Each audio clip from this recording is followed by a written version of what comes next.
বিয়ের বয়স প্রায় 5 বছর হয়ে গিয়েছে, তবুও তার বাচ্চা নেওয়ায় অনীহা। অনেক হাতে পায়ে জোর করে তাকে মানিয়েছি, কিন্তু সে গতকাল রাতে অফিস থেকে এসে আমার পেটে একটা লাথি মারে। আমার দোষ এটুকু ছিল যে আমি রাতে শুধু ডাল আর ডিম ভাজি করেছি, আর কোনো তরকারি রাঁধিনি। অফিস শহরে হওয়ায় শ্বশুর শাশুড়ি হতে দূরে চলে এসেছি। এসএসসি পর বিয়ে হয়ে যায় নিশার। দেখতে অসম্ভব সুন্দরী ছিল, যার ফলে গ্রামের প্রতিটি ছেলের নজর ছিল তার উপর। কিন্তু একমাত্র রিয়াদ পেয়েছে তাকে ভালো জব, পরিবার ভালো দেখে নিশার বাবা মা তাকে দিয়ে দেয়। কিন্তু এত যাচাই বাছাই করেনি ওরা যে ছেলে কেমন। বিয়েটা হওয়ার পর তাকে খুব ভালোবাসত রিয়াদ। প্রতিদিন তার জন্য বাসায় আসার সময় কিছু না কিছু নিয়েই আসতো। বন্ধের দিন তাকে সাজিয়ে গুছিয়ে নীল শাড়ি পরিয়ে, বেলি ফুলের গাজরা পরিয়ে, হাতে হাত রেখে ঘুরতে বেরোতো। কিন্তু নিশা গ্রামের মেয়ে হওয়ায় এসব না করে পর্দা করতে চাইতো। কিন্তু রিয়াদের নাকি মডার্ন মেয়ে পছন্দ। সব কিছু ভালোই চলছিল। বিয়ের পর দিনগুলো খুব ভালোই যাচ্ছিল। রিয়াদ যখনই বলতো বাচ্চা নেবে, তখনই রিয়াদ টপিক ঘুরিয়ে ফেলতো। এক রাতে তাদের কথোপকথন ছিল এমন: রিয়াদ, আল্লাহর অসীম দয়ায় আমাদের সব আছে, অনেক সুখী আমরা, শুধু আমাদের একটা বাচ্চা নেই। কোনো এক সুখীটা হতে আমরা নিজেদের সরিয়ে রেখেছি। ও প্লিজ, আবার শুরু করেছো তুমি? গাইয়া মেয়েদের মতো কথা বলো না তো। রাত হয়েছে, দেখো, আমার মুড খারাপ করো না প্লিজ। রিয়াদ, না, আমি প্রোটেকশন নিয়ে আসছি, তুমি চেঞ্জ করে নাও। না, আজ আর প্রোটেকশন নিতে হবে না। দেখো, আর কতদিন এভাবে? চুপ হতে বলছি না? দেখো, এবার কিন্তু আমার মেজাজ বিগড়ে যাচ্ছে। ও নিশা চুপ হয়ে গেল। কিছুক্ষণ পর রেডি হয়ে এলো রিয়াদ। নিশা আরেকবার রিকোয়েস্ট করলো, কিন্তু না, রিয়াদ ওইভাবে তার দৈহিক চাহিদা মেটাতে শুরু করলো। যখন ক্লান্ত হয়ে গেল তখন ওইভাবে ঘুমিয়ে পড়লো। কিন্তু নিশা নির্ঘুম রাত্রি যাপন করতো। কত রাত সে চোখের জলে ভাসিয়েছে। গভীর রাতে সে নামাজ আদায় করে কাঁদতো। একদিন তার কান্নার শব্দে রিয়াদের ঘুম ভেঙে যায়। রিয়াদ সব শুনল। হয়তো এর ফলেই তার মন নরম হলো। কয়েকদিন পর রিয়াদ নিজের অনিচ্ছা সত্ত্বে বলল, ওকে, আমরা বেবি নিব। সেদিন নিশার খুশি আকাশ ছোঁয়া ছিল। সে রাতেই তাদের বেডরুমটা অতি সুন্দরভাবে সাজায়। কিন্তু আজ তাহলে কেন এত অবহেলা? গর্ভাবস্থায় তাকে নানান কথা শুনতে হয়। কিন্তু এ সব সময়টা একটা মেয়ের সবচেয়ে বেশি স্বামীর সঙ্গ দরকার হয়। কিন্তু তার ক্ষেত্রে সম্পূর্ণ উল্টো। রোজ রোজ ঝগড়া, কথা কাটাকাটি, মারামারি। দিন দিন অবস্থা খারাপ হতে লাগলো। আজ তো সব লিমিট ক্রস করে ফেলেছে। রিয়াদ পেটে লাথি মারে। সে লাথি মেরে দাঁতগুলো ফেলে রুমে চলে যায়। আর এদিকে নিশা ব্যথায় কোঁকড়াতে থাকে। তার পেটে ব্যথা শুরু হয়, সাথে মেন্টাল প্রেশার বেড়ে যায়, কারণ সে প্রেগনেন্ট। আর যদি এতে বাচ্চার কোনো ক্ষতি হয়? তার 2 মাস হতে চলল, আর তার উপর এমন একটা সিচুয়েশন। সে ব্যথায় মাটিতে শুয়ে পেট ধরে কাঁদছিল চিৎকার করে। তার কান্না শুনে এলো না রিয়াদ। রাতে খাওয়া হয়নি নিশার। এদিকে রিয়াদ বারান্দায় বসে বসে সিগারেট টানছে আর ফোন দেখছে। হঠাৎ রিয়াদের ফোনে একটা নোটিফিকেশান আসে বিটমেট থেকে। সেটা ক্লিক করলো। রিয়াদ লাইফে কোনো দিন নিষিদ্ধ ভিডিও বা খারাপ কোনো নেশা করতো না, কিন্তু আজ তার খুব ইচ্ছে করছে। আর কোনো কিছু না ভেবে ভিডিও দেখতে শুরু করলো। তার ভিতরে উত্তেজনা বাড়তে লাগলো, আর এইদিকে নিশা ব্যথায় কোঁকড়াচ্ছে। প্রায় 2 ঘন্টা হতে চলল। রিয়াদ একের পর এক ভিডিও দেখেই চলল। এর মাঝে তার একবারও খেয়াল আসে নাই নিশা মাটিতে পড়ে আছে। যখন দেখলো তার ডাটা শেষ, তখন ভিডিও চলছে না, তখন তার নিশার কথা মনে পড়লো। তার যৌন লালসা পেয়েছে। সে ফোনটা রেখে নিশাকে খুঁজতে লাগলো। নিচে গিয়ে দেখে সে মাটিতে অজ্ঞান হয়েছে। ওকে ওই অবস্থা দেখে সে ঘর হতে সরে আসলো। রবি হেলথ কেয়ারে কল করলো। তারা সাজেশন দিয়ে সাথে সাথে হসপিটালে নিয়ে যেতে বলল। রিয়াদ তখন তাকে নিয়ে হসপিটালে রওনা দিল। এত রাতে গাড়িও পাওয়া যাচ্ছিল না। অনেক দাম নিয়ে একটা সিএনজি নিল। তখন রাত 1:30 প্রায়। হসপিটাল থেকে ডাক্তার নেই, কিন্তু কেসটা তো সিরিয়াস। রিয়াদ অনেক ভয় পেয়ে গেল। সে রাগে এমন একটা কাজ করলো তা ভেবেই দিশেহারা। সে অনেক রিকোয়েস্ট করে হাতে পায়ে ধরে কল করিয়ে একজন ডাক্তার এলো। গাইনি ডাক্তারের যে এত রাতে আসবে, তাই ডিমান্ডও বেশি ছিল তার। রিয়াদ এত কিছু না ভেবে সে রাজি হয়ে গেল। আধ ঘন্টা পর ডাক্তার এলো। তিনি নিশাকে নিয়ে আলাদা চেক আপ করালো। নিশার জ্ঞান ফিরল। ডাক্তার নিশাকে নিয়ে বের হলেন কিছুক্ষণ পর এবং বললেন, এই অবস্থায় তিনি কিভাবে এসব ফেস করেন? মানে, কোনো সমস্যা? আগে বলুন, এসব কিভাবে হলো? আমার তো পুলিশকে ডাকার দরকার ছিল, আসলে ভুলে সে পড়ে গিয়েছে। মিথ্যে শুনে নিশা হা হয়ে তাকিয়ে রইল। এত বড় মহিলা কিভাবে পড়ে যায়? সরি ডাক্তার, নেক্সটে খেয়াল রাখবেন। তা অবশ্যই রাখবো। এ যাত্রায় বেবিও মা বেঁচে গেছে। এটা পুরো মিরাক্কেল। ওকে আমি বাসায় যাচ্ছি, আপনারা যান এবার। আর আমার ফিসটা আমার অ্যাকাউন্টে পাঠিয়ে দিলেই হবে। নিশা রাস্তায় একটা কথাও বললো না। রিয়াদ একবার কথা বলার চেষ্টা করলো না। রাতে এসে ওষুধ খেয়ে নিশা শুয়ে পড়লো। কথায় বলে না, সারাদিন আর যাই হোক রাতে বউ লাগে। লাইটটা অফ করার পর রিয়া তাকে টেনে নিয়ে নিজের কাছে আনতে চাইলে সে ধাক্কা দিয়ে দূরে সরে যায়। টাচ করা মাত্র এবার নিশা বলতে লাগলো, সারাদিন তো মনে পড়লো না, এখন কি দরকার? প্লিজ দূরত্ব বজায় রেখে বলুন। Sorry please. না থাক, আর ভাল লাগছে না, দূরে থাকুন, আমি ঘুমাবো। রিয়া জোর করলেও সে দূরে সরিয়ে নিল। চোখে পানি ফেলতে ফেলতে একসময় ঘুমিয়ে পড়ল নিশা। রিয়াদ গিয়ে বারান্দায় সিগারেট টানতে লাগলো। রিয়াদ আজ নিজেকে বড়ই নিঃস্ব লাগছে। সে কীভাবে এই মেয়েটার সাথে এসব করছে? মেয়েটা তো বড় কিছু চায়নি, আর বাচ্চা তো একটা না হয় একটা সময় নিতেই নিত। তার ভিতরে অজানা এক অপরাধবোধ কাজ করছে। রিয়া টানা কয়েকটা সিগারেট খেয়ে ফেলল। ততক্ষণে আজানের ধ্বনি শোনা গেল। সে এবার ওয়াশরুমে গিয়ে উজু করে নামাজ আদায় করে নিল। সকালে ঘুম থেকে উঠে গেল, আর ওইদিকে নিশা ঘুম থেকে জাগলো। নিশা ধীরে ধীরে ওয়াশরুমে গেল নামাজ আদায় করার জন্য। সে কফি বানালো নিজের জন্য। কফিটা নিয়ে সে পানি দিতে গেল বারান্দায়। সেখানে ছোটোখাটো একটা বাগান আছে তার। সেখানে গিয়ে যে এত বড় সিগারেট দেখে ঘাবড়ে যায়। রিয়াদ নেশায় জড়িয়ে পড়েনি তো? সে তখনই রিয়াদকে ডাকবেই ভেবেছিল, কিন্তু কি মনে করে যেন আবার থেমে যায়। ঝাড়ু দিয়ে পরিষ্কার করে কিছুক্ষণ পর শাশুড়ি কল করলো। মা, আসসালামু আলাইকুম। ওয়ালাইকুম সালাম। কেমন আছিস মা? এই তো আছি ভালোই। আপনারা কেমন আছেন? বাবা ভালো আছে? হ্যাঁ ভালো আছে। তোর শরীর কেমন আছে? আমরা ভালো আছি। আচ্ছা, আমরা শহরে আসছি, তুই কী কী খাবি বল? এই অবস্থা অনেক কিছু খেতে মন চায়, তাই তো শ্বশুর আর আমি চলে আসছি। কথাটা শুনে নিশার খুশি হওয়ার কথা, কিন্তু সে খুশি হতে পারল না, কারণ তার স্বামীরা এসব আচরণ দেখলে তারা কিভাবে। মা হঠাৎ কেন? মানে কি দরকার কষ্ট করে আসার? কেন মা, আমরা আসতে পারি না? না না, আমরা কাল সকালেই আসতেছি। বল কি খাবি তুই? না মা, কিছু লাগবে না। আরে বল না। আচ্ছা নে, তোর বাবার সাথে কথা বল। হ্যাঁ রে মা, নিশা কেমন আছিস? শুনলাম নাকি দাদা হতে চলেছি। খবরটা শুনে আমার তর্স রয়েছে না, তোকে দেখতে খুব মন চাচ্ছে। আর আমি তোর জন্য গাছের যত টক ফল আছে সব পাড়ায় আনছি, লোক আনিয়ে সব নিয়ে আসবো। এত কষ্ট করতে হবে না বাবা, আপনারা আসবেন এটাই অনেক। আরে তুই তো বলবি না? আচ্ছা আমি কাল আসি, আগে দেখবি কত কী করি। আচ্ছা বাবা, তাহলে রাখি। মা, নিজের খেয়াল রাখিস। ফোনটা রাখার পর তার কান্না বেড়ে যায়। এত ভালো শ্বশুর শাশুড়ি কোনো মেয়ে পায় কিনা সন্দেহ। তারা এত ভালোবাসে তাকে বলার বাইরে। বিয়ের পরও কখনো নিশার মনে হয়নি যে শ্বশুরবাড়িতে আছে। মা তাকে রান্নাঘরে পা রাখতে দিত না। তাদের মেয়ে ছিল না বলে সব আদর পেত, কিন্তু খুব ভালোবাসত তারা। কিন্তু তাদের ঘরে তাদের ছেলে এমন হলো কীভাবে বোঝাই যায় না। এখন আফসোস করে বা কী হবে, এটাই বাস্তবতা। এক রাত দীর্ঘশ্বাস ফেলে এসে চলে গেল রান্নাঘরে। নাস্তা বানাতে লাগলো।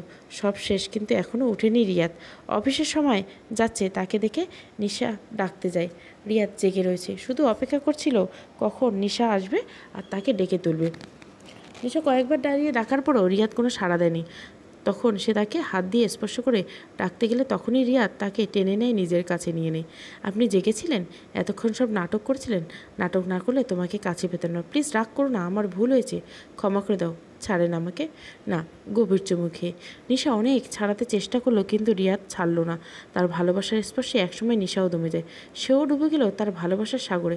প্রায় ঘণ্টাখানি পর সে নিশাকে ছাড়ে না, ছাড়েনি, তাকে নিয়ে গোসলখানায় চলে যায়। আর যাওয়ার আগে ফোন করে বলে, আজ অফিসে আসবো না, জরুরি কাজ পড়ে গিয়েছে। রিয়াদের এই আচরণগুলো মাথায় ঢুকছিল না নিশার, কিন্তু তার ভালোবাসাগুলো খুব ভালো লাগছিল। সে পরম স্নেহে নিশাকে গোসল করিয়ে দেয়। প্রতিটা স্পর্শে শিহরণ জাগায় নিশার। ঘণ্টাখানিক হয়ে গেলেও সে তাকে নিজ হাতে তৈরি করে দেয়। আজ এসব কেন করেছো? রিয়াদ বুঝতে ছিল না নিশা। সে তাকে এনে বেডে শুইয়ে দেয়। নিশার চোখ রিয়াদের উপর হতে সরছিল না, কারণ রিয়াদের শরীরে একটা তোয়ালে ছাড়া আর কিছুই নেই। নিশা এসবের মাঝে এটা ভুলে গেল যে সে প্রেগনেন্ট। তাহলে কি রিয়াদের এসব ইচ্ছাকৃতভাবে করা? যে পরম স্নেহের সহিত নিশার শরীর ছুঁতে লাগলো, বিষয়টা এমন নয় যে নিশা আগেও কখনো রিয়াদের ছোঁয়া পায়নি। আগেও তো রিয়াদ তাকে স্পর্শ করেছে, কিন্তু তাহলে আজ কেন তার ছোঁয়াগুলো মনে ধরছে না? সে বলল, রিয়াদ আমার ভালো লাগছে না। প্লিজ চুপ থাকো নিশা, ডিস্টার্ব করছো কেন? তুমি সরো, আমার দম বন্ধ হয়ে আসছে। কথাটা বলার পর রিয়াদ যখনই নিশার কাছাকাছি গেল, সে তাকে ধাক্কা দিয়ে সরিয়ে দেয়। আমি বলছি না একবার ভালো লাগছে না আমার? আর আজ কেন তুমি এমন করছো? আগে কখনো তো একদিন ছুটি নেওনি, তাহলে আজ কেন? তাও যখন আমি প্রেগনেন্ট, তখন কেন তোমার এসবের ইচ্ছে হলো? আজব তো নিশা, এসব কী প্রশ্ন? আমি তোমার হাজব্যান্ড হোক আর যাই হোক, আমার সন্তান আছে এখন আমার গর্ভে। তারপর এসব এই সময় ঠিক না তো। আমার ফিজিক্যাল নিড আপনার এই সময়ে পূরণ করতে হবে? সরি। নিশা শান্ত হয়ে যায়। সে চলে যায় কাপড় নিয়ে ওয়াশরুমে। রিয়াদ ওই অবস্থায় একটা সিগারেট ধরায়। নিশা ওয়াশরুমে টানা 2 ঘন্টা গোসল করে। যখন সে গোসল হতে বের হলো তখন তার চোখ দুটো লাল হয়েছিল। নিশা, তুমি কেঁদেছো? না। নিচে আসুন রেডি হয়ে, আমি খাবার দিচ্ছি। কেন কেঁদেছো? বললাম তো কাঁদিনি। কাল বাবা মা গ্রাম থেকে আসছেন, বাজার করে নিয়ে আসবেন। হঠাৎ আমাকে দেখতে এসছেন কেন? আজিব, আমাকে জিজ্ঞাসা করেনি একবারও? কেন ওরা আসতে পারে না? না মানে শিট। রিয়াদের মাথা খারাপ হয়ে যাচ্ছে। কোনোভাবে সে বাচ্চাটাকে নষ্ট করতে পারছে না। আসলে সে এ সময়ে বাচ্চা নিতে চায় না, যে নিশার এত সুন্দর ফিগার নষ্ট করতে চাচ্ছে না। সে বুঝতে পারে না অন্য মেয়েরা আরও বেবি নিতে চায় না, কিন্তু নিশা একদম উল্টো। উফ, এই মেয়েটাকে কি করব। সে নিচে নেমে রাস্তা করে চলে যায় বাইরে। পুরনো বন্ধুদের সাথে আড্ডা দেয়। আড্ডাকালীন সময়ে সে খেয়াল করে একটা 22-25 বছর মহিলা তার পিছন পিছন ঘুরছে। মহিলা দেখতে ভালো। যখন সে তার দিকে তাকালো, দেখলো মহিলাটাকে তাকে ডাকছে ইশারায়। সে দেখেও না দেখার ভান করলো। কিছুক্ষণ পর মহিলাটি তার পাশে এসে তার শার্টের কলার ধরে তাকে উঠালো এবং বলতে লাগলো, চল। কই সুখ নিতে? মানে চল না। না ছাড়ুন, সরুন তো। আরে ঢং করিস না, রেট কম নিব। আচ্ছা যা, তোকে আমি ফ্রি সার্ভিস দেবো। এক্সকিউজ মি, আমি ওই টাইপের না, ছাড়ুন আমাকে। পাশ থেকে বন্ধুরা হাসতে লাগলো এসব ঘটনা দেখে। সে আর বসলো না, হাঁটা দিল। মহিলাটা তখন পিছু ছাড়ছে না। হঠাৎ রিয়াদ কীভাবে দাঁড়ালো। কত নেবেন? তোর থেকে টাকা নিব না, তোকে মনে ধরছে। আর আমি পুরো ভার্জিন। এই প্রথম তোকে ভালো লাগলো, নতুন আসছে এই ব্যবসায়, তাহলে এসব করার দরকার কি? ভালোভাবে থাকো। টাকা ছাড়া দুনিয়ায় দাম নাই, পেটের দায়ে করতে হয়, এটাই সহজ উপায়। চল জলদি। কই? আয় আমার সাথে। রিয়াদকে নিয়ে মহিলাটা একটা আবাসিক এলাকায় যায়। সেখানে অনেক মহিলা আর পুরুষ এসবে লিপ্ত। সে রিয়াদকে নিয়ে একটা রুমে গেল। রুমটা একদম পরিপাটি। বসুন, আমি সব জিনিস নিয়ে আসি। মানে আসলেই দেখবেন। মেয়েটা রুম থেকে বের হয়ে রিয়াদের রুমটা দেখতে লাগলো ঘুরে ঘুরে। রুমটায় কোনো জিনিস নেই। কিছুক্ষণ পর মেয়েটা কিছু খাবার আর প্রোটেকশন নিয়ে ঘরের ভিতরে প্রবেশ করলো। মেয়েটা খাবার এনে প্রোটেকশনটা হাতে দিয়ে রিয়াদকে বলল, নে স্যার, রেডি হয়ে এলো। ওই তো সামনে বাথরুম, আমি ততক্ষণে কাপড় খুললে রেডি থাকুন। জলদি আছেন? আচ্ছা বসো, সময় আছে। এত তাড়া কিসে? না স্যার, তাড়া আছে। ম্যাডাম কইছে একজনের এত সময় দেওয়া যাবে না, আর আমি তো আপনার থেকে টাকাও নিব না। টাকা না নিলে ম্যাডাম কিছু বলবে না, সেটা আমি ম্যানেজ করে নিব। আপনি যান। আচ্ছা কতক্ষণ সময় আছে আমার জন্য তোমার? এই তো আধ ঘন্টা। ওকে, আমি পুরোপুরি 3 ঘন্টা কিনে নিলাম। আরও টাকা দিব আমি। আর কোনো কথা নাই। এদিকে এসো, আমার সামনে চেয়ারটা নাও। কিন্তু এসবের তো দরকার নেই, আপনি আপনার কাজ করে বের হন। প্রথম তো, তাই ডর লাগতেছে। আপনারে মনে ধরছে তাই জোর করছি। আহা, এত কথা বলো কেন বলতেছ? আমি কাজের কথাই বললো। মেয়েটা আর কিছু না বলে শাড়ির আঁচলটা এক সাইডে করে সামনে বসলো রিয়াদের। আঁচল ঠিক করো, আমি তোমাকে দেখবো বলে বসাইনি। মেয়েটা থতমত খেয়ে গেল। তোমার নাম কি? মায়া। নামটা বেশ সুন্দর। তা পরিবারে কে কে জীবিত আছে? একটা ভাই আছে। কই থাকে? এই শহরে থাকে না। সে জানে না আমি এই কাজ করি। আমার ভাইটা পড়ায় অনেক ভালো, এখন কলেজে বৃত্তি পাইছে, সরকারি বেতন দেয়। তবু আমি মাসে মাসে কাম কইরা টাকা পাঠাইতাম, কিন্তু মাঝখানে কাম পাইতেছিলাম না।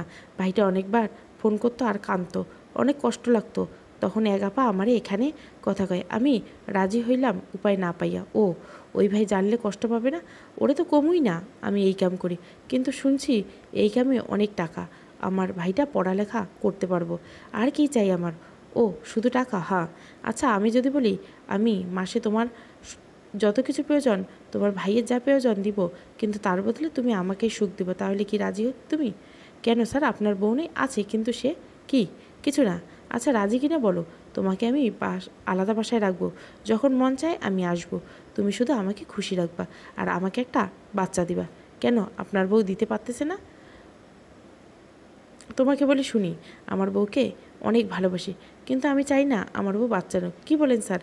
সব মেয়ে মা হতে চায় না, আমি চাই না সে হোক। বাচ্চা তুমি দিবা আমাকে, সে না। ওকে, রাজি আমি। রিয়া তার সমস্যাগুলো এত সুন্দর সমাধান পাবে তাও এত সহজে সে ভাবেনি। কিন্তু তার বউ এর বাচ্চাটার কী করবে সেটা হলো কথা। সেই দিন থেকে মেয়েটাকে সেখানেই রেখে আসে, সাথে টাকাও দিয়ে আসে, আর ওখানকার মালিককে বলে আসে সে নিয়ে যাবে তাকে কিনে। ওই দিন রাত করে বাসায় ফিরে আসে রিয়াদ। রোজকার মতো নিশা খাবার টেবিলে বসেছিল। রাত 11টা, কলিং বেল বাজলো। ও এসেছেন তাহলে এত জলদি? সরি নিশা, অনেক দিন পর আড্ডা দিচ্ছিলাম একটু। ও খেয়ে এসেছেন? না, তোমাকে ছাড়া খাইনি। ওকে আসুন, আমি খাবার গরম করে রাখছি। খাবার খেয়ে তারা ঘুমাতে গেল। নিশা ঘুমিয়ে পড়ল, কিন্তু রিয়াদের ঘুম নেই। বাচ্চাটার কী করবে? ওই মেয়েটার থাকার ব্যবস্থা অনেক কাজ। সে তখন ইন্টারনেট খুলে বসলো, বাসা চেক করলো। তার দাম এর ভিতরে পাওয়া গেল একটা, শহর থেকে খানিকটা দূরে, একদম পারফেক্ট। নিশা জানতেও পারবে না কখনো। সে সব সেভ করে ঘুমিয়ে পড়লো। পরদিন সকাল সকাল কলিং বেল, মোবাইল বাজতে লাগলো। মা বাবা চলে এসেছে। নিশা আওয়াজ শুনে দৌড়ে উঠতে গেল। দরজা খুললো, মা বাবাকে সালাম দিল। অনেক দূরের পর তাদের। সে ফ্রেশ হতে রুম নিয়ে সব দেখিয়ে দিল। নিশার শাশুড়ি কী পরিমাণ খুশি তার বৌমাকে পেয়ে তা না দেখলে বলা মুশকিল। ওই দিন রিয়াদ জাগলেও সে নিচে নামেনি, কারণ মা বাবা চলে আসায় তার সব কাজ এখন মুশকিল। তার টেনশন বেড়ে গেল। নিশা ফ্রেশ হয়ে নাস্তা বানাতে গেল, তার শাশুড়ি রান্নাঘরে গিয়ে তাকে বকতে লাগলো, এই অবস্থায়ও কাজ? রিয়াদ কাজের লোক রাখেনি? আরে মা, কি করছেন? আরে আমি তো সব পারি, তো প্লিজ আমাকে করতে দিন না। আজ থেকে আমি করব, তুই শুধু বসে বসে খাবি আর আমার নাতির খেয়াল রাখবি। না মা, আমি রিয়াদকে কাজের লোকের কথা বলবো আজকে। না, বলছি না আমি, আমার কথা শুনবি না? আরে মা, যা বস, তোর বাবার কাছে যা। নিশাকে বকে পাঠিয়ে দেয় শ্বশুরের কাছে। তিনি মেকআপে গল্প জুড়ে দেন। বাবা বৌমা গল্প করছেন, তিনি পুরো বাড়ির কিছু বাদ দেননি, সব তুলে নিয়ে এসেছেন বৌমার জন্য। ওইদিকে রিয়াদ বিছানা ছেড়ে এখনও আসেননি। তার মা চিৎকার করতে লাগলো, এত বেলা হয়েছে, মহারাজের ঘুম ভাঙে না। ওইদিকে বাড়িতে তুলকালাম কাণ্ড হয়েছে, আর তিনি ঘুমাচ্ছেন। নিজে আসবি নাকি আমি গরম পানি নিয়ে আসবো উপরে? কথাটা শুনে রিয়াদ আর দেরি করে না, চোখ কসলাতে কসলাতে নিচে নামলো। সে জানে বাবা মা এখন একগাদা কথা শোনাবে। নামতে নামতে কথা শোনানো শুরু। ছেলে কেমন আছে তারা জানতে চায়নি একবারও। বৌমা বৌমা আর বৌমা, সব ঘিরে বৌমা। বাড়িতে নতুন বাচ্চা আসবে শুনে মায়ের চেয়েও বেশি খুশি আর কেউ হয়নি, এটা তাদের না দেখলে বোঝা যায় না। কিন্তু রিয়াদ কী করবে বুঝতে পারছে না। সে আকপাস না ভেবে কোনো রকম নাস্তা করে বের হয়ে গেল। ওইদিকে মায়া নতুন বাসায় নিচতলায় অপেক্ষা করছে। রিয়াদ গিয়ে তাকে পেল। বাড়ি এলো, অনেক প্রশ্ন করেছিল, হয়তো সন্দেহ করেছে খানিকটা, করাও স্বাভাবিক, কারণ রিয়াদ আর মায়াকে দেখে বলার জন্যেই যে তারা বিবাহিত কিনা। কোনো রকম টালবাহানা করে তারা এসে সব সেটেল করে নিল। ততক্ষণে মায়ের 44টে মিস কল। সে একটু আড়ালে গিয়ে কল ধরলো, হ্যালো মা, কিরে কই তুই? আর কই থাকবো এ সময়? অফিসে আমি। কি? কিন্তু কেন? আজকে তো ছুটি নেওয়া যাইতো। মা, আমি আরেকজনের অফিসে কাজ করি, এত ছুটি কি দেয়? আমি জানি না এত সব, জলদি বাসায় আসবে আজ। আমি বৌমাকে নিয়ে ডাক্তারের কাছে যাব। কেন? এমনি নিজের সন্তুষ্টির জন্য। তুই বিকেলে বাসায় আসবি। কথাটা বলে ফোনটা রেখে দিলেন মা। রিয়াদের শরীর ঘামতে লাগলো। ওইদিকে হঠাৎ করে মিলনটা যদি কোনো সমস্যা হয়, বাচ্চাটা নষ্ট হলে তো হলো, কিন্তু সেটা মা জানতে পারলো। হাজারটা চিন্তা আসতে লাগলো তার মাথায়। হঠাৎ কারো স্পর্শ পেল রিয়াদের কাঁধে। সেটা আর কেউ নয়, মায়া। কি হয়েছে আপনারে? না কিছু না। আচ্ছা বসো তুমি, আমি বাজার করে দিয়ে যাইতেছি। লাগতো না, আমি করতে পারুম। আপনি টেনশনে আছেন কেন? বললাম তো কিছু না। দেখেন আমি কিন্তু আছি আপনার সুখ দেওয়ার লইগা। এখন যদি আপনি এখনে আইসা সুখ না পান, তাহলে তো আমি হারাম কামাই খামু না, তাই না? ঘরে একটু সমস্যা চলতেছে। আচ্ছা রেস্ট করো। কেন সাহেব, আজ কিছু দিতে হইব না? না লাগবে না, মুড নেই আছে, বা। কথাটা বলে রিয়াদ অফিসে রওনা দিল। অফিসে এসেও কাজে মন বসছিল না। হাফ ছুটি নিয়ে দুপুরে সে বাসায় এসে হাজির। মা দরজা খুললো, কিরে এত জলদি? বৌরি ছাড়া ভালো লাগে না বুঝি? দূর মা, কি বলো? বুঝি বুঝি, বৌমা রুমে এসে যা। রিয়াদ দেরি না করে দৌড়ে উপরে এসে দরজা লক করে দিল। নিশা, কী হয়েছে? ডাক্তারের কাছে যাচ্ছ শুনলাম, কেন? মা নিবে কেন? তুমি তো জানোই তুমি প্রেগনেন্ট। আবার কি? জানি, কিন্তু মা আবারও টেস্ট করাতে চান। আর চেক আপ করাবেন সব ঠিক আছে কি না? না, সব ঠিক আছে। বলা যাবে না মাকে? না, এটা বলতে পারবো না। কেন? প্লিজ নিশা, আমি চেক আপ করালে কি সমস্যা? না সমস্যা না, কিন্তু করাতে হবে না। কেন? টাকা নেই আমার কাছে এ মাসে, পরের মাসে যাব আমরা, সমস্যা নেই, আমার কাছে জমান আছে। আর আজব তো, না বলছি না, কথা যায় না কেন? চিৎকার করে। তখন এই দরজার টোকা পড়ল।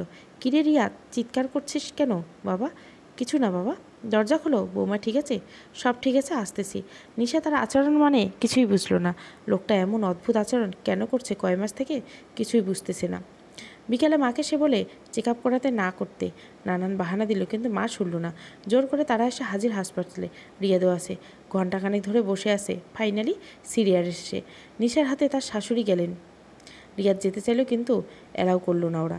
এদিকে রিয়াদের হাল খারাপ, রিপোর্টে কী আসবে এটা নিয়ে। কিছুক্ষণ পর ওরা বের হলো। সব ঠিক আছে নিশা? বেবি ঠিক আছে? বাহ, কি চিন্তায় আমার ছেলে বাচ্চাকে নিয়ে। হামা, তা তো অবশ্যই হবে।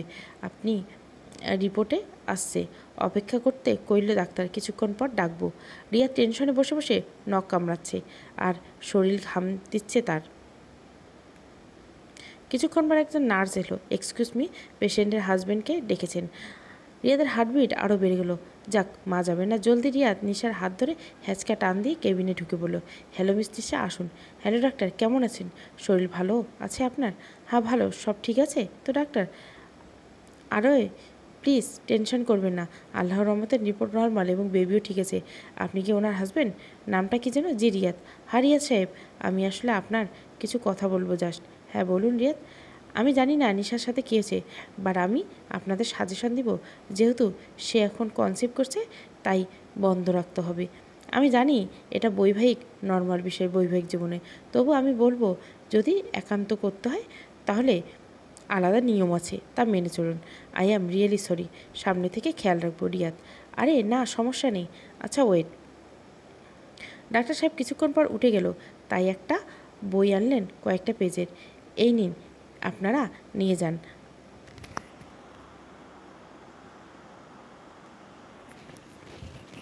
আর রইল রিপোর্ট, বাসায় দেখে নেবেন। এটা কি? বাসায় গিয়ে দেখলে বুঝবেন। আসুন তাহলে, খেয়াল রাখবেন নিজের মিস নিশা, আর সাবধানে থাকবেন। ধন্যবাদ ডাক্তার। ওই দিন বিদায় নিয়ে চলে এলো। পথে মা অনেকবার জিজ্ঞাসা করলো ডাক্তার কী বললো। নিশা মোটামুটি মিথ্যে বলে ঘুরিয়ে নিল। এসব কথা কি বাকি বলা যায় নাকি? ঘরে আসার পর নিশা নিজের রুমে এসে রিয়াদের সাথে একটাও কথা বলল না। রাতে খাবার মা এসে রুমে দিয়ে গেলেন নিশা। খাবার শেষে রুমে আসলো রিয়াদ। সে ডাক্তারের দেওয়া খামটি খুলল। সে সেটা খুলে অনেকটা অবাক হয়। কি ওইটা? আমি দেখব। আমি দেখতেছি, দেখতে হবে না তোমার। না দেখব। নিশা টান দেয় কাগজটা। নিশা অবাক হয়ে যায়। সেখানে প্রেগনেন্ট অবস্থায় কিছু পজিশন দেওয়া ছিল। আসলে নিশা এগুলো জানতো না। রিয়াদ অবাক হয়নি, কারণ সে এগুলো জানতো। তবুও এসব করেছে কারণ সে তো বাচ্চাটি চায়নি। আপনি কি জানতেন এসব পজিশন সম্পর্কে?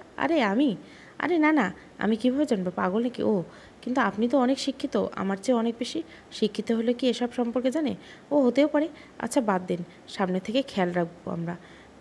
চলো আজকে একটা পজিশন ট্রাই করি। কি? না মোটেও না, প্লিজ। না দেখুন, বাড়াবাড়ি করবেন না। আমি আমার বাচ্চাকে নিয়ে কোনো রিস্ক নিতে চাই না। ঘুমানা। আমি ঘুমালাম। নিশা শোনো না। নিশা বিপরীত দিকে ফিরেও কাঁথা গায়ে শুয়ে পড়ল। রিয়া তখন ডাটা অন করলো। তখনই টুংটাং শব্দ আসতে শুরু করলো। কী সমস্যা? রাতে কি ঘুমাতে দেবেন না শান্তিতে? বিরক্তকর। নিশা সরি, ঘুমাও। সে ফোনটা জলদি সাইলেন্ট করলো। সব মায়ের মেসেজ। এই মেয়েটা আজীব। তখনই ইমোতে ভিডিও কলে আসা শুরু করলো। রিয়া জলদি ওয়াশরুমে চলে গেল। কি সমস্যা মায়া, এত রাতে কী শুরু করেছিল? আমার আপনারে দেখতে মন চাইতেছিল। তো কাল দেখো, বাই। না না, একটু এভাবে থাকেন। আচ্ছা 2 মিনিট। রিয়াদ ভালোভাবে খেয়াল করে দেখলো মায়ের বুকটা ফাঁকা, ওড়না নেই। সে আকৃষ্ট হচ্ছিল। তখন সে কলটা কেটে রেখে দেয়। মায়া আবারও কল করা শুরু করলো। সে এবার ফোনটা অফ করে জলদি এসে শুয়ে পড়ল নিশার পাশে। শুয়ে শুয়ে শান্তি পাচ্ছে না, মায়ের কথা মনে আসছে বারবার। 2টা ঘুমের ট্যাবলেট খেয়ে শুয়ে পড়ল। পরের দিন সকালবেলা অনেক ডাকার পর সে চোখ মেলতে পারছিল না। বহু কষ্টে উঠে অফিস পর্যন্ত এসেছে। মোটামুটি এভাবে ভালোই চলছিল। একসময় সে মায়ের সাথে শারীরিকভাবে ঘনিষ্ঠ হয়ে পড়ল। আর এটা স্বাভাবিক, কারণ নিশা ওকে তার আশপাশে ভিড়তে দিচ্ছিল না। আর মেনলি শরীরের গঠন ঠিক রাখতে রিয়াদ বাচ্চা চাচ্ছিল না, আর নিশা তাই করছিল। নিশা খেয়াল করলো রিয়াদ আনমন হয়ে গেছে। সে বেশিরভাগ সময় ফোনে কাটায়। সময় পেলে রিয়াদ বাইরে চলে যায়, এমনকি রাতেও নিশা ঘুমালে রিয়াদ বাইরে চলে যায়। বিষয়গুলি খেয়াল করলো নিশা এবং সিদ্ধান্ত নিল এটার কারণ বের করবে। ফলো করা শুরু করলো তাকে। রাতে নিশা ঘুমের ভান ধরে জলদি শুয়ে পড়ল। মা বাবাও জলদি শুয়ে পড়ল। 10টার আগে তারা ঘুমিয়ে যায়। গ্রামের মানুষ বলে কথা। রোজকার মতো রিয়াদ রেডি হচ্ছে। খুব ধীরে দরজা খুলছে। নিশার তো সবাই দেখছে, রিয়াদ তো তার আর সেটা জানে না। রিয়াদ বের হলো তখন রাত 10টা 40। নিশা বোরকাটা পরে একটা ওড়না পেঁচিয়ে নিল, যাতে রিয়াদ না চিনতে পারে। নিশা যখন 4 মাস চলে, রিয়াদ একটা সিএনজি নিল। নিশাও দেরি করলো না, সেও সিএনজি নিল, পিছু করা শুরু করলো। নিশা খেয়াল করলো, দেখলো রাস্তা ধীরে ধীরে তার নিকট অচেনা হয়েছে। সে কখনো এ রাস্তায় আসেনি, আসবেই কী করে? রিয়াদ তার দুনিয়া, এ শহর সে কিছুই চেনে না। সে দেখলো সিএনজি একটা নির্জন জায়গায় এসে থেমেছে। সেখানে তেমনটা জনমানব নাই।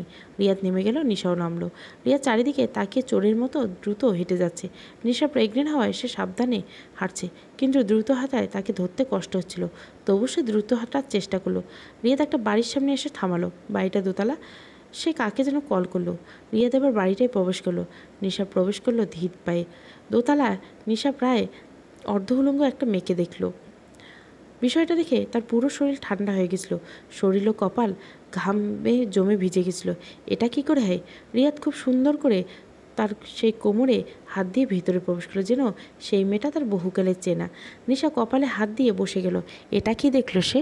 আসলে কি এটা বাস্তব নাকি স্বপ্ন ছিল? সে অনেক শকড হলো।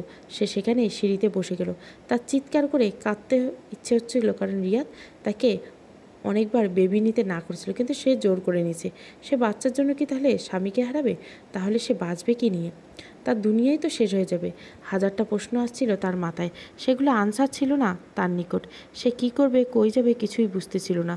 রাত তখন প্রায় 11:30। এই সময় একা একা মেয়ে রাস্তায় বের হওয়া রিস্ক, যে কোনো কিছু হতে পারে। কি করবে সে এখন? কই যাবে? কার সহায়তা নেবে? রিয়া তাকে এখানে দেখলে তো তুমুল কাণ্ড পড়ে যাবে। কিন্তু পরনারীর সাথে নিজের স্বামীকে কে ছেড়ে দিবে? রাগে সে দরজায় এগিয়ে যায়, নক করতে যাবে, তখনই ভাবলো না, যদি সে এখন নক করে হয়তো তার বাচ্চাটা মারাও যেতে পারে। কারণ রিয়া যদি তাকে মেরে ফেলে, বলা তো যায় না কি না কি হয়। নিশা আর দাঁড়ালো না। সে উপরওয়ালাকে স্মরণ করতে করতে বের হয়ে পড়ল। চোখ দুটো দিয়ে অঝরে জল গড়িয়ে পড়ছিল। মন ভাঙা শব্দটা যে কত বড় তা যদি কেউ শুনতো। ভিতরে ভিতরে তার সব তোলপাড় হয়ে যাচ্ছে। তার স্বামী আর একটা মেয়ের বিছানা কাঁপাচ্ছে এ সময়। ছি, এতদিনেও বুঝেনি সে মানুষটাকে। সে নিজেকে দোষ দিচ্ছে বারবার। বাচ্চাটার জন্যই কি এত কিছু? এসব ভাবতে ভাবতে সে রাস্তায় চলে আসলো। পুরো সড়ক নির্জন। কিছুতে যেতে দেখলো কয়েকজন তাস খেলছে। নিশা এবার একটু ঘাবড়ে গেল। মানুষগুলো দূর থেকে দেখলো একটা মেয়ে। আমাদের দেশের পুরুষরা তো মাশাআল্লাহ এক একটা। তাদের কথা হচ্ছিল, দেখ দেখ একটা মেয়ে, মাল পাইছি, আজকে তো পার্টি হইব। আরে তাই না? চল চল দেখি কেমন মাল। তো মাল কেমন তুই আবার, তাও কথা চল। নিশা আবার তার হাঁটার গতি বাড়িয়ে দিল। লোকগুলো তাদের গতি বাড়িয়ে দিল। নিশা আবার দৌড়াতে লাগলো। এ হালে কি দৌড়ানো যায়? তবুও সে নিজের এবং সেই বাচ্চার প্রাণ বাঁচাতে ছুটল। লোকগুলো দৌড়ে তাকে ঘিরে ধরছে। ও, মালটা তো সেই বস, সুন্দরের তুলনায়। দেখুন ভাইয়া, আমি খুব অসহায়, স্বামীর পিছু করতে এ হালে বেরোচ্ছে। সমস্যা নেই, আমরা সব ঠিক করে দেবো। প্লিজ ভাইয়া, আমি আপনাদের বোনের মতো। আমি 4 মাসে প্রেগনেন্ট। ও বস, কি করবি প্রেগনেন্ট মালটা?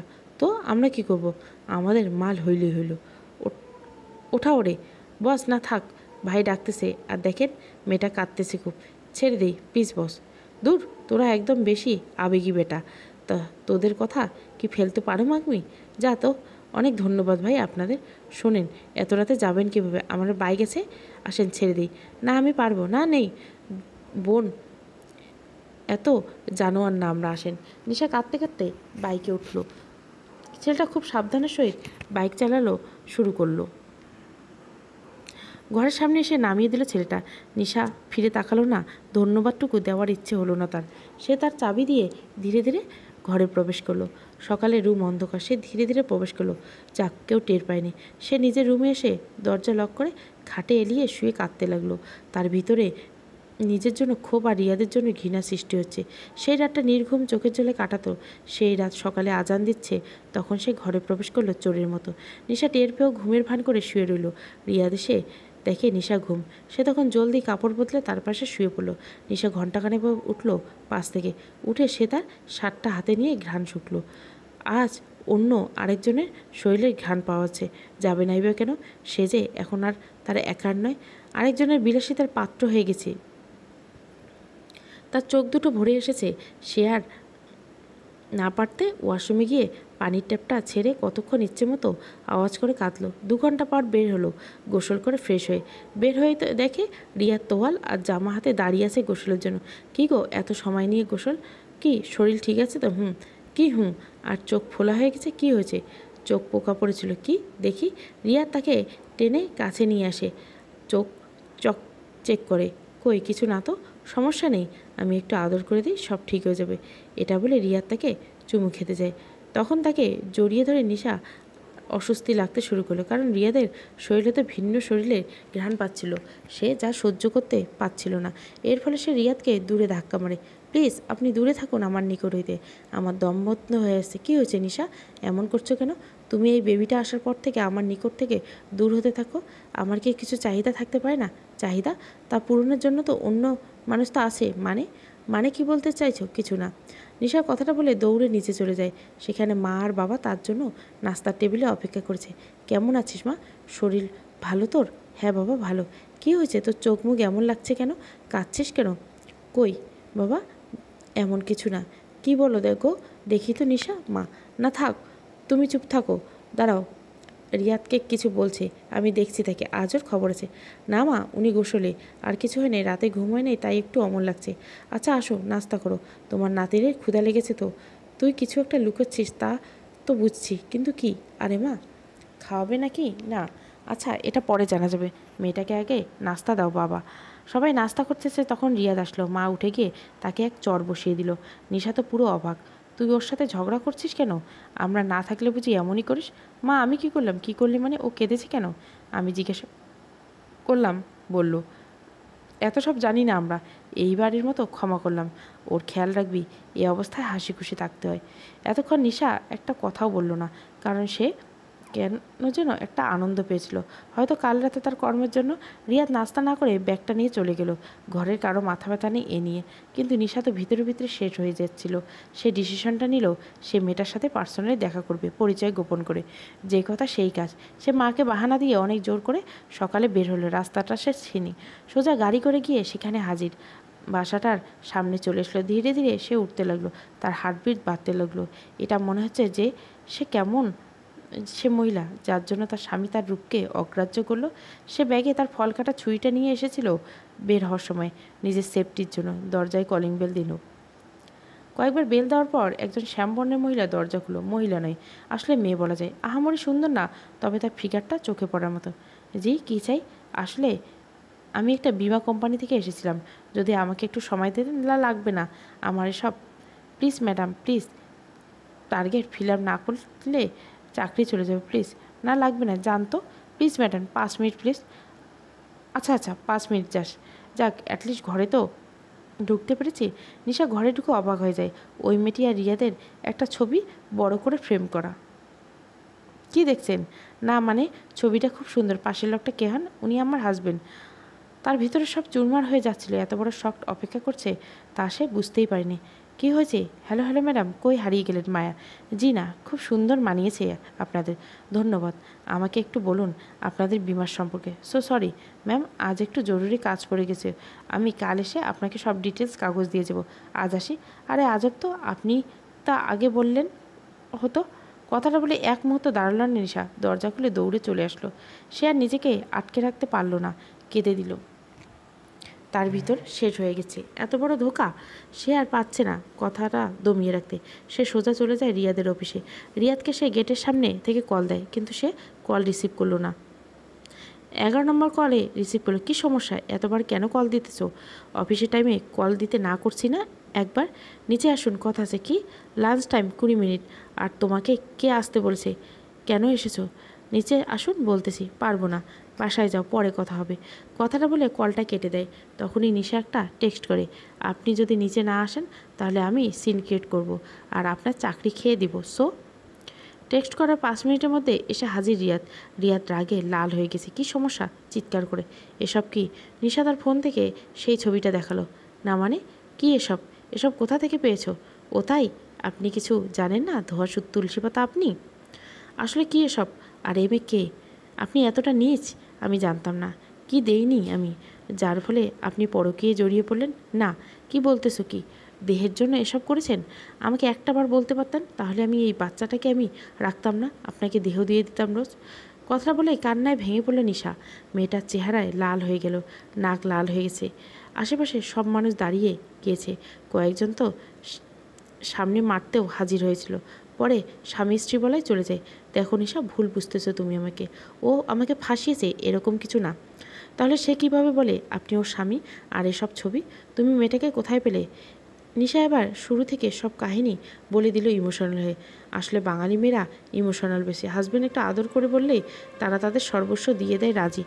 নিশা এই একটু ভুলে সতর্ক হয়ে গেল রিয়াদ ও মায়া। রিয়াদ তাকে নিয়ে মায়ের বাসায় গেল। গিয়ে ভিতরে প্রবেশ করলো, তখন মায়া সম্পূর্ণ ভিন্ন। নিশা প্রবেশ করে দেখে পুরো ঘর বদলে ফেলেছে। ছবিটা নেই, মায়া তার ড্রেস আপও বদলে ফেলেছে। অবিবাহিতা সে, অপরিচিতর মতো আচরণ করছে মায়া। নিশা আর কি করা, খালি হাতে স্বামীর কথা শুনিয়ে ফিরতে হলো। ওই দিনটা কেটে যায়।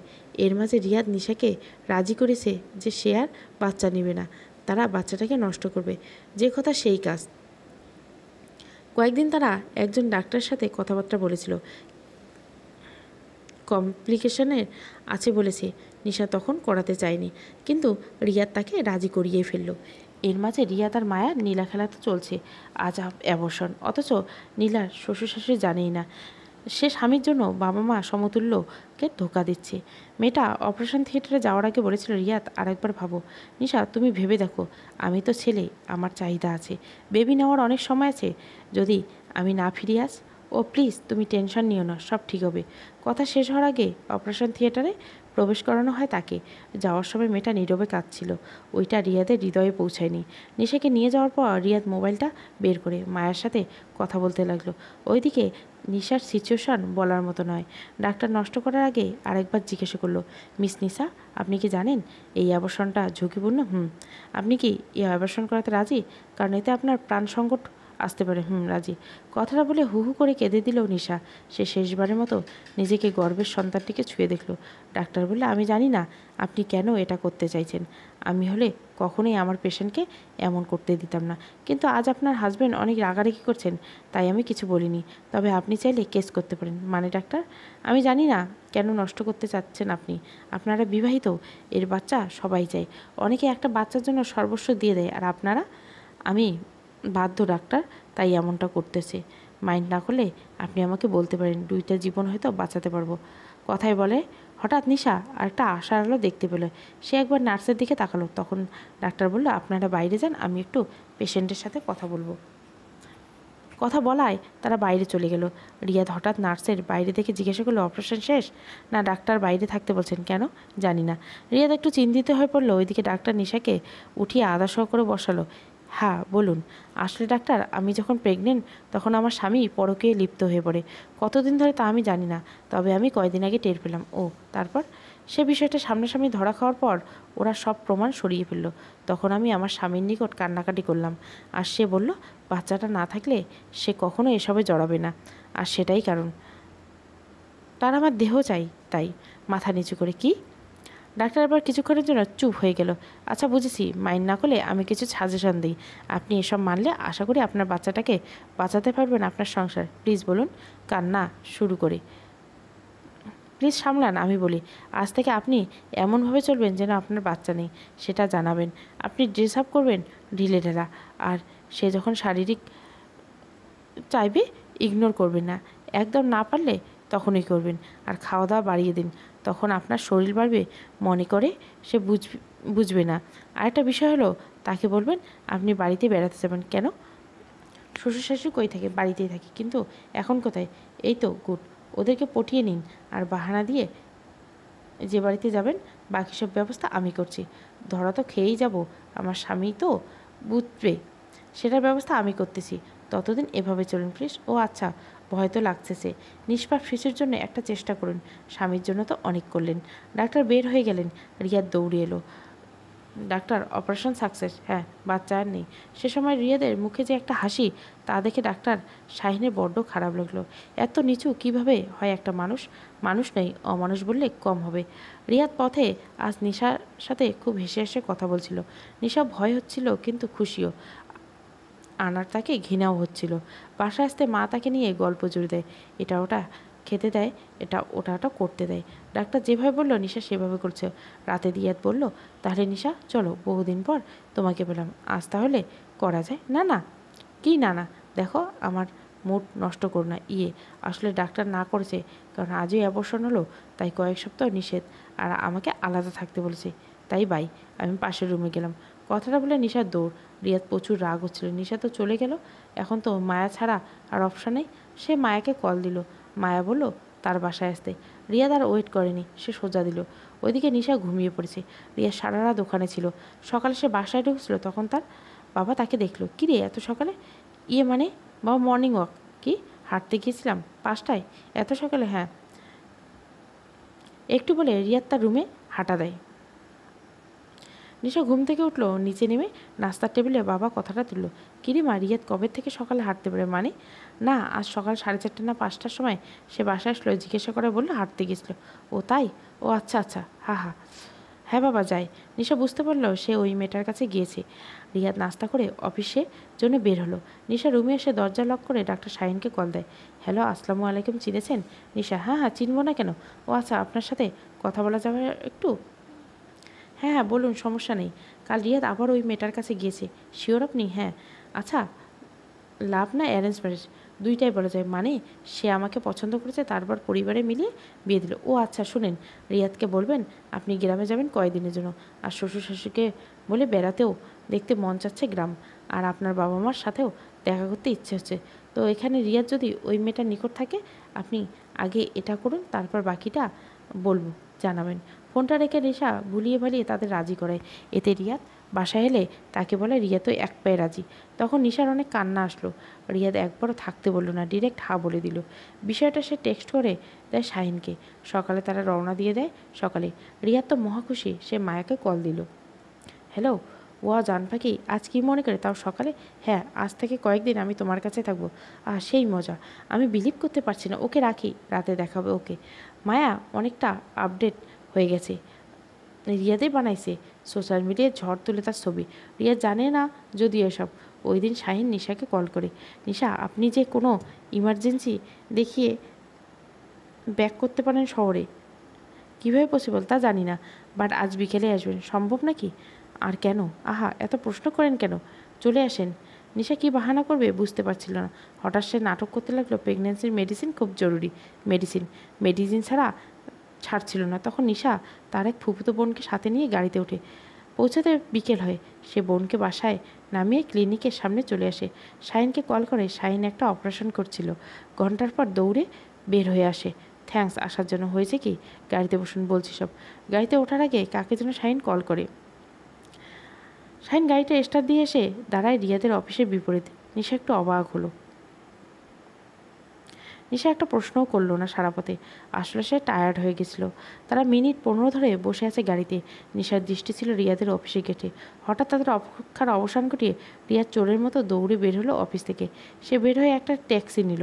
বিপরীত দিকেতে শাহিন গাড়ি স্টার্ট দিল। তারা রিয়াদের পেছন থেকে ফলো করলো। হঠাৎ রিয়াদের ট্যাক্সি দ্বারা একটা ফার্মেসির সামনে। সে নেমে ফার্মেসি থেকে কী কী যেন কিনল। নিশার ভিতরটা দুমড়ে মুচড়ে শেষ হয়ে যাচ্ছিল। শাহিন তার মুখের দিকে তাকায় দেখে নিশার চোখে জল জমে গেছে। দেখুন মিস নিশা, শক্ত হন। আমি ইমার্জেন্সি না হলে কখনো আপনাকে এ হালে কল করতাম না, কিন্তু আমি আর আপনাকে অন্ধকারে রাখতে চাই না।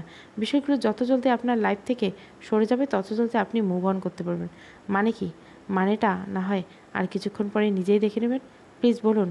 প্লিজ, আপনি এত টেনশন করবেন না, শান্ত হয়ে বসুন। এ হালে এমনটা ঠিক নয়। তখন রিয়াদ গাড়িতে চড়ে। তারা এবারও পিছু নিতে থাকে। নিশা এবার তার চোখের জল মুছে নিল, কারণ রিয়াদের ট্যাক্সিটা আবার মায়ের বাসার রোডের দিকে যাচ্ছে। কী হতে চলছে তা বুঝতে বাকি নেই তার। নিশা নিজেকে শক্ত করলো। গাড়িটা গিয়ে থামলো মায়ের বিল্ডিংয়ের সামনে। রিয়াদ দৌড়ে প্রবেশ করছে। নিশা গাড়ি থেকে নেমে হাঁটা দিচ্ছিল, তখন শাহিন তার হাত ধরে পেল। কী সমস্যা? ও সরি, প্লিজ একটু ওয়েট করুন, না হয় আমরা তাদের হাতে নাতে ধরতে পারবো না। আমি আর পাচ্ছি না, আপনি বুঝবেন না আমার কী অবস্থা। যার জন্য আমি আমার বাচ্চা শেষ করতে চাইছিলাম, সে যদি ঠিক না হয় তাহলে আর কী লাভ আমার জীবনে। এতদিন ওয়েট করছি, আমরা আরেকটু ওয়েট করে। ওহ! নিশা বারবার পায়চারি করছিল। তারা ঘণ্টাখানেকের মতো নিচেই দাঁড়িয়েছিল। শাহিন এবার বলল, চলুন। কথাটা বলতে দেরি, নিশার যেতে দেরি নেই। নিশা দ্রুত গিয়ে দরজায় লক করতে চাইছিল, তখন শাহিন তাকে ধরে ফেলল। ওই রোড, আমরা চাবি দিয়ে ভিতরে প্রবেশ করব। চাবি কীভাবে পেলেন? বানিয়েছি, কারণ আমি এই কয়েকদিনে রিয়াদের পিছু নিয়েছিলাম। এরকম অনেক কেস দেখেছি পরকীয়া, কিন্তু আপনার হাজব্যান্ড তো সবচেয়ে জঘন্য। সরি, বেশি বলে ফেললাম। না সমস্যা নেই। মাথা নিচু করে তারা চাবি দিয়ে ভিতরে আস্তে করে প্রবেশ করছিল। নিশা কাঁপছিল। তারা খুব ধীরে ধীরে প্রবেশ করলো। ভিতর থেকে কিছু সাউন্ড আসছিল। দুজনে মানুষ, তারা জঘন্য খেলায় মেতে উঠছিল। ভিতর থেকে দরজা হালকা খোলা ছিল। ওইটাই হয়তো নিশা শাহিনকে গিয়ে দরজাটা ধাক্কা দেয়। নিশা সামান্যতম অবাক হয়নি, কারণ তারা তাদের মতোই মেতেছিল। শাহিন গিয়ে রুমের লাইটটা অন করে। তখন মেয়েটা তার নগ্ন দেহ ঢেকে নেয়। শাহিন আর কিছু না পেয়ে চাদরটা টেনে। নিশা, তো তুমি কেন সবসময় মায়ায় যাই কীভাবে? আর দেখো, এসব কিছু সত্যি নয়। মায়া তো একটা রাস্তার মেয়ে। আমি শুধু রাত কাটাতে এসেছি। প্লিজ নিশা। ছি, তোর মতো জানোয়ারের জন্য আমি আমার বাচ্চা নষ্ট করতে যাচ্ছিলাম। দেহের জন্য তুই সব করতে রাজি। শুনে রাখ, আমার বাচ্চা বেঁচে আছে, আমার গর্বেই থাকবে। তোর আর আমার সম্পর্ক আজকেই শেষ, ডিভোর্স পেপার পাঠাই দিব, গুড বাই। নিশা আর অপেক্ষা করে নেই, শাহিন একটা তালি দিয়ে দরজা টেনে বের হয়ে আসে। ও হাঁ করে ঘরের মেইন দরজাও লক করে দেয়। রিয়াদ বের হয়ে আগে নিশা ও শাহিন চলে যায়। সারাটা পর নিশা অনেক কেঁদেছে, শাহিন তাকে আটকায়নি। স্বাভাবিক মন ভেঙেছে, সংসারে ভেঙেছে। শাহিন তাকে নিয়ে তার বাসার সামনে হাজির। শাহিন বলল, নিশা আমি কিছু কথা বলতে চাই। হ্যাঁ অবশ্যই, আপনি আমার ভুল ভাঙিয়েছেন না হয়। যে কি? আমার ওয়াইফ আজ থেকে 4 বছর আগে মারা গিয়েছে।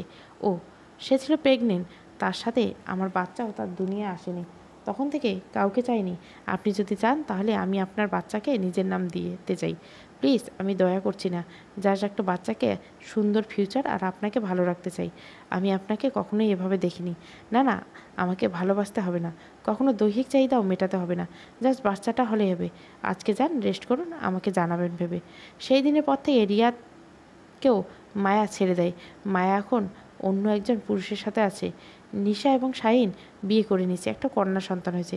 শাহিন এই 2 বছরে বিবাহিত জীবনে কখনো দৈহিক চাহিদা চাননি। ওইদিকে রিয়াদ তার মা বাবা তেজ্যপুত্র করেছে, সকল সম্পত্তি নিশার নামে করেছে। বিয়েটাও নিশার শ্বশুর শাশুড়ি দিয়ে দিয়েছেন। রিয়াদের চাকরি নেই, সে এখন দিন আনে দিন খায়, চলাফেরা বেঁচে খেয়ে থাকতে কষ্ট হয় হচ্ছে। আর দৈহিক চাহিদা তো দূরের কথা। সমাপ্তি। গর্ভাবস্থায় অত্যাচার। ভালো লাগলে অবশ্যই লাইক, শেয়ার এবং সাবস্ক্রাইব করবেন। Thank you for watching.